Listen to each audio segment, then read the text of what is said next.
नमस्कार, आप सभी का एक बहुत बड़ी अपडेट के साथ हम आपके बीच में उपस्थित हैं। इस समय की सबसे ज्वलंत मुद्दा जो है वो भारत में चल रहा था कि यूपीपीएससी और आरआरबी की परीक्षा में जो छात्रों का जो नॉर्मलाइजेशन था, परीक्षा वन डे वन शिफ्ट में हो, उस पर तमाम क्रांति आपको देखने को मिली लोक सेवा आयोग के बाहर। और देखिए किस वजह से बच्चे विरोध कर रहे थे, किस तरीके से बच्चों ने अपने आप को यहाँ पर साबित किया और आयोग को और सरकार को झुकने पर मजबूर कर दिया। उसका परिणाम ये है कि आज के न्यूज़पेपर में जो चीज़ों का खुलासा हुआ है वो चीज़ आपके दिमाग में बैठ जाएगी और आप समझिए कि बच्चे किस वजह से इसका विरोध कर रहे थे। सरकार पूरी तरीके से बैकफुट पे नजर आई और आप साफ तौर पे देख सकते हैं कि दैनिक भास्कर की अपडेट है। तमाम न्यूज़ मीडिया चैनल्स, तमाम अखबार आज इसी से पटे हुए हैं कि यूपी आरओ एआरओ भर्ती में बड़े घोटाले का खुलासा हुआ है। हाईकोर्ट की रिपोर्ट आई है, 38 अधिकारी, मंत्री, सचिवों के बेटे बेटियां, एग्जाम एजेंसी की मालिक की पत्नी भी आरओ बनी है। अब आप समझ लीजिए कि कितनी बड़ी अपडेट है। ये लगातार छात्र ये मांग कर रहे थे कि नॉर्मलाइजेशन से जो बैकडोर से एंट्री है उसको बहुत तेज़ी से बढ़ावा मिलेगा और जो तमाम भ्रष्ट लोग इस समय शासन और प्रशासन में बैठे हैं उन सभी के जो करीबी हैं उनको नौकरियां मिलेगी। और आज देखिए कि इलाहाबाद हाईकोर्ट ने निर्णय सुनाया है और आप साफ तौर पे देखिए उत्तर प्रदेश की विधानसभा और विधान परिषद में 186 पदों पर 38 पद नेताओं और एग्जाम करने वाली बाहरी एजेंसी के मालिकों ने अपने रिश्तेदारों को बैठा दिया है। इन सभी को 3 साल पहले यूपी विधानमंडल के सेक्रेटेरिएट में नौकरी दी गई। हैरत की बात यह है कि एग्जाम करवाने वाली दोनों एजेंसियों के मालिक एक अन्य भर्ती में गड़बड़ी के आरोप में जेल जा चुके हैं। इन मालिकों के 5 रिश्तेदार भी अधिकारी बने बैठे हैं। ये भाई साहब इंडियन एक्सप्रेस की एक खबर में इन नेताओं और अधिकारियों की नामों का खुलासा हुआ है। आप साफ तौर पे देख सकते हैं लिस्ट में उत्तर प्रदेश विधानसभा के अध्यक्ष के पीआरओ, कई सचिव, पूर्व मंत्री, अखिलेश यादव और योगी आदित्यनाथ के पूर्व में। आप देखिए ये खबर देखिए, जो खबर है आप साफ तौर पे देखिए कितनी बड़ी अपडेट यहाँ पर। अखिलेश यादव और योगी आदित्यनाथ के पूर्व स्पेशल ड्यूटी ऑफिसर के नाम है। इसके अलावा टीएसआर, डेटा प्रोसेसिंग और राघव नाम के 2 फर्मों के मालिक के 5 रिश्तेदार हैं। इन्हीं 2 फर्मों ने कोविड के पहली वेव पे एग्जाम करवाया था। ये कोविड के समय की अपडेट है और यहाँ पे देखिए कुल मिलाकर के 186 पोस्ट के लिए 2 बार हुए एग्जाम में धांधली का यूपी विधान परिषद सचिवालय भर्ती का विज्ञापन आया था। 22 नवंबर 2020 को प्री एग्जाम हुआ था और 27 और 30 को मेंस एग्जाम, 11 मार्च 2021 को रिजल्ट आया था।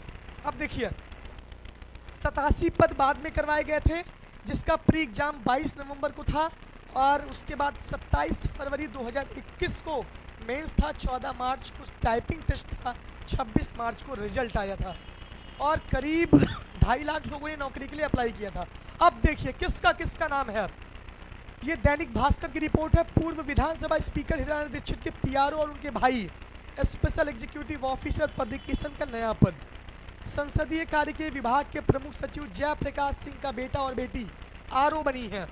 विधानसभा के प्रमुख सचिव प्रदीप दुबे, चचेरे भाइयों के 3 बेटे और ममेरे भाई का एक बेटा आरओ एआरओ बना है। विधान परिषद के प्रमुख सचिव राजेश सिंह का बेटा। ये बहुत बड़ा खुलासा इस समय यहाँ पर हाईकोर्ट के इस रिपोर्ट में आ रहा है। आप साफ तौर पे देख सकते हैं अखिलेश यादव और सीएम योगी के पूर्व एसडी अजय कुमार सिंह का बेटा आरओ बना हुआ है। आप देखिए ये बहुत बड़ी लिस्ट है। हाईकोर्ट ने इसे भर्ती घोटाला बताया। सीबीआई जांच का आदेश भी हाईकोर्ट ने इस बार दे दिया है। इस तरीके से चौंकाने वाला मामला आया है कि किस तरीके से बैकडोर से नेताओं के, अधिकारियों के लोगों को एंट्री यहाँ पर इतने बड़े बड़े एग्जाम में दी जा रही है। ये एक तरीके से बहुत बड़ा कलंक है और छात्रों के साथ अन्याय यहाँ पर किया जा रहा है। आप साफ तौर पे देख सकते हैं कि ये हाईकोर्ट की जो रिपोर्ट है ये साबित कर दी है कि जो छात्रों का जो आंदोलन था वो अपने सही मुद्दे पर था और इस तरीके का सबसे बड़ा खुलासा आंदोलन के ठीक बाद हाईकोर्ट ने किया है और हाईकोर्ट ने इसे भर्ती घोटाला बताया है।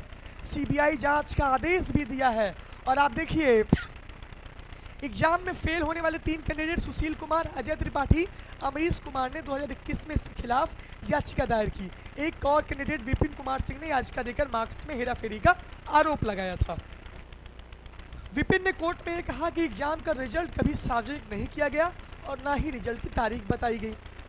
हालांकि विधानसभा सचिवालय की तरफ से कोर्ट में कहा गया कि फाइनल रिजल्ट आधिकारिक वेबसाइट इस पे जो है अपलोड कर दिया गया।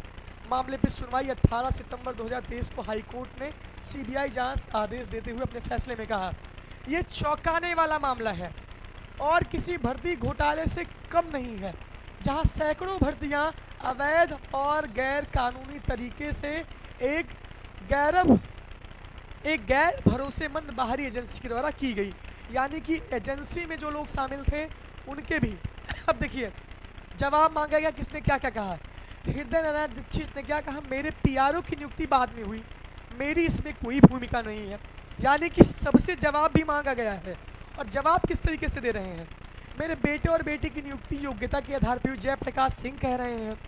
इसमें मैं कुछ ज़्यादा नहीं कहना चाहता, ज़्यादा क्या कहेंगे भाई, ज़्यादा कहने के लिए कुछ बचा ही नहीं है, अब तो भांडा आपका फूट ही गया है। भाई साहब छात्र यार इतने दूर से आते हैं, 8-8, 10-10 साल से 15-15 साल से दिन रात एक करके घर परिवार वाले छोड़ दिए हैं, उसके बाद उनके भविष्य के साथ इतना बड़ा खिलवाड़ आप कैसे कर सकते हैं बताइए। यूपी और बिहार में सरकारी नौकरी का इतना बड़ा क्रेज है, कितने छात्र प्रयागराज में आत्महत्या कर लेते हैं। आप रिपोर्ट देखिए, कम से कम पिछले साल 25 से 30 छात्रों ने आत्महत्या की है। कोई ऐसा महीना नहीं बीतता है कि जब प्रयागराज में आत्महत्या नहीं होती है। और इतनी बड़ी लेवल पे घोटाला हो गया, इतने बड़े लेवल पे सरकारी परीक्षा में जो कि आरओ जैसी वैकेंसी में इतना बड़ा घोटाला हो गया। आप ये समझिए कि छात्रों के साथ आप करना क्या चाहते हैं, आप क्या चाहते हैं बताइए। आप शासन प्रशासन में पहुंच के छात्रों के भविष्य के साथ खिलवाड़ कर रहे हैं। जो आंदोलनकारी वहां पर छात्र बैठे थे वो 3-3, 4-4, 5-5 मेंस इंटरव्यू देके बैठे थे और इसके बाद भी आप देखिए कि वहां पर कितने ज़्यादा छात्र इस समय मौजूद थे। तो छात्रों के साथ आप क्या करना चाहते हैं आप बताइए। तो ये पूरा भर्ती घोटाला हुआ है, इसमें तमाम अपडेट हम आपको लगातार देते रहेंगे और अपडेट के साथ साथ आपको तमाम बताते रहेंगे बातें। लेकिन ये एक तरीके से उत्तर प्रदेश में होना, एक तरीके से सरकार के ऊपर बहुत बड़ा प्रश्न चिन्ह खड़ा होता है और आयोग का जवाब छलावा पूरी जीत मिलने के बाद डटे रहेंगे।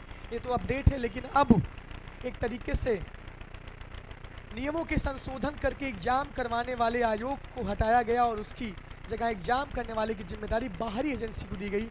ये बात चौंकाने वाली थी, यानी कि एग्जाम करवाने की जो जिम्मेदारी थी वो बाहरी एजेंसी को दी गई।